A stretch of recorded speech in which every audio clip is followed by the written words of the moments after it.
কুমিল্লার মুরাদনগরে মহিলা ধর্ষণ হয়েছে, গোটা মিডিয়া পাড়া তোলপাড় হয়ে গেছে যে অমুক দলের নেতারা তাকে প্রকাশ্যভাবে ধর্ষণ করেছে, এটাই মিডিয়ায় প্রকাশ করেছে।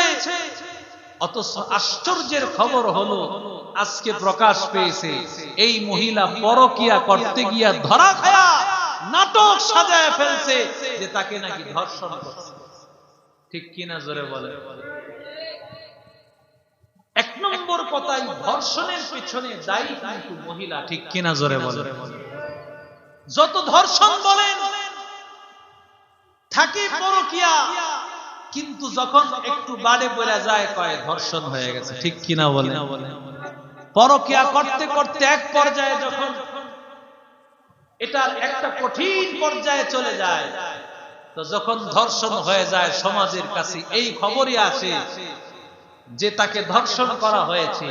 একটা লোককে ধর্ষণ করতে হলে কত প্রিপারেশন নিয়ে আসতে হয়, এর পেছনে এই মহিলা দায়ীটা বেশি থাকে। হ্যাঁ, কিছু ঘটনা এমন থাকতে পারে মহিলার কোনো দোষ নাই, কিন্তু হাজারো দোষ পাওয়া যাবে শুধু মহিলার কারণেই ধর্ষণ হচ্ছে। ঠিক কিনা জোরে বলে? একটা মহিলাকে নিরিবিলি জায়গায় নিয়ে গেল এমনিতেই না, তার সাথে যোগাযোগ আছে? কথা বলে? যোগাযোগ করেই তো তুমি ওই জায়গায় গেলা। তুমি গেলা কেন?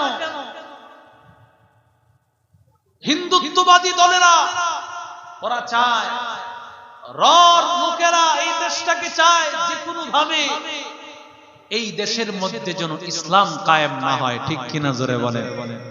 এই প্রতিদিন এই নাটকগুলোর পিছনে মূল কারণ হলো এরা চায় না ইসলামী দলগুলো এক হয়ে এদেশটাকে কোরআনের দেশ বানাবে, এদেশটাকে ইসলামের দেশ বানাবে, এদেশের মানুষ শান্তিতে বসবাস করবে, এটা ওরা চায় না। ঠিক কিনা জোরে বলে? এজন্য নায়েবে আমির বলছিলেন যে যারা স্টেজে বসা আছেন মুনাফিকি যদি না হয় আগামীতে এই দেশ ইসলামের দেশ হবে। ঠিক কিনা জোরে বলে? কিন্তু একদিন পরে একজন বলে উঠলেন, যদি ইসলামী দলের আয়ত্তে যদি আগামীতে নির্বাচন হয় তাহলে আমরা নির্বাচনে যাব। নাউজুবিল্লাহ বলেন। একদিন পরেই মুনাফিক প্রকাশ পেয়ে গেছে। মুনাফিক প্রকাশ পেয়ে গেছে। বুঝা গেল আল্লাহ তাআলা এই দেশটাকে পবিত্র করতে চাচ্ছেন, তবে এই দেশে যারা দেশটাকে ষড়যন্ত্র করে ধ্বংস করতে চায়, আপনারা ভালো করে বুঝে রাখবেন এই দেশের গোড়ার মধ্যে রয়েছে মুসলমানের রক্ত, এই দেশের গোড়ার মধ্যে রয়েছে ছাত্র সমাজের রক্ত। যেই জাতি রক্ত দিতে জানে ওই জাতি এই দেশকে ইসলাম থেকে হাতছাড়া হতে দিবে না। ঠিক কিনা জোরে বলে? মুসলমান ইমানদার আল্লাহর গোলাম, দুনিয়া কিছুই না রে বাবা, আল্লাহর বান্দা যুবক। কত যুবকেরা এলাকা থেকে বিদায় হয়ে চলে গেল। ওরে আল্লাহর বান্দা, কারণ দুনিয়া আসার সিরিয়াল আছে, যাওয়ার কোন সিরিয়াল নাই।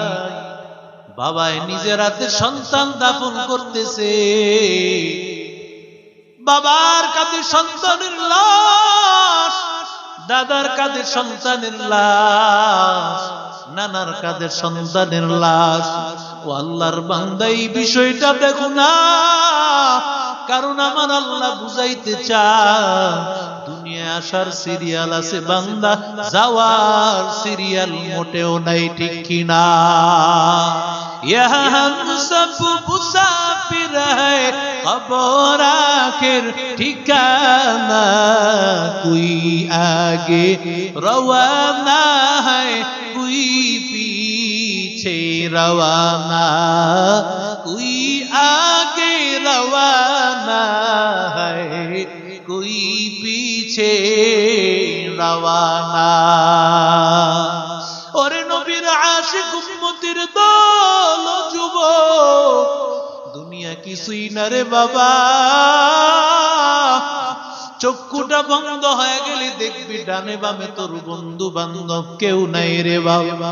খেলার সাথী কেউ থাকবে না, সবাই তোরে ফালাইয়া চলে যাবে রে বাবা।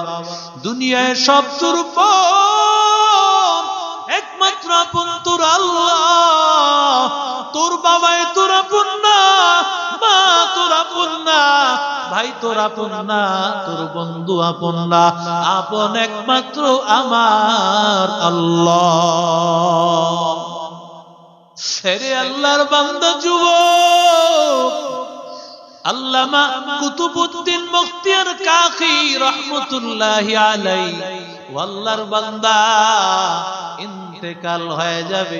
ইন্তেকালের আগে কুতুবউদ্দিন বখতিয়ার কাকি রহমতুল্লাহি আলাইহি খাদেমকে ডাক দিয়া বলে, ও খাদেম, আমার জানাজার নামাজ, আমার জানাজাটা নিয়ে যাবি ময়দানের মধ্যে। ময়দানে নিয়ে যাওয়ার পর ও খাদেম ঘোষণা করবি, 4 গুণ যার মধ্যে আছে সে আমার জানাজার নামাজ পড়াবে। যদি 4 গুণ না থাকে আমার জানাজার নামাজ যেন সে না পড়ায়। ও আল্লাহর বান্দা, কেমন আল্লাহর গোলাম তাকাইয়া দেখ। ও আল্লাহর বান্দা, কুতুবউদ্দিন বখতিয়ার কাকি রহমতুল্লাহি আলাইহি দুনিয়া থেকে বিদায় হয়ে চলে গেল। ইন্তেকাল করার পরে তার জানাজা নিয়ে যখন ময়দানে নিয়ে গেছে, সবাই জানাজায় দাঁড়ায় গেছে। এমন সময় খাদেম ডাক দিয়া বলে, কুতুবউদ্দিন বখতিয়ার কাকি ইন্তেকালের আগে বলে গিয়েছে, কুতুবউদ্দিনের জানাজা এমন লোক পড়াইতে পারবে যার মধ্যে 4 গুণ থাকবে। এই 4 গুণওয়ালা যদি কেউ থাকো, জানাজার জন্য সামনে আসো। 1 নম্বর, কোনদিন মিথ্যা বলো নাই, চোখের খেয়ানত করো নাই। 2 নম্বর, কোনদিন তাকবীরে উলা বান্দার ছোটে নাই। 3 নম্বর, শুধু তাকবীরে উলা না, তাহাজ্জুদের নামাজও ছোটে নাই। 4 নম্বর, আসরের নামাজের আগে 4 রাকাত নফল নামাজ পড়লে সওয়াব, না পড়লে কোনো গুনাহ হবে না। এই 4 রাকাত নামাজ জীবনে কোনোদিন ছাড়ে নাই। বালেগ হওয়ার পর থেকে মৃত্যু পর্যন্ত এই যাবৎকালে কোনোদিন আল্লাহর বান্দা মিথ্যা বলে নাই। আল্লাহর বান্দা তাকবীরে উলা ছাড়ে নাই। আল্লাহর বান্দা তাহাজ্জুদের নামাজ ছাড়ে নাই। আল্লাহর বান্দা আসরের ফজর ফরজের আগে 4 রাকাত নফল নামাজ বান্দা কোনদিন ছাড়ে না।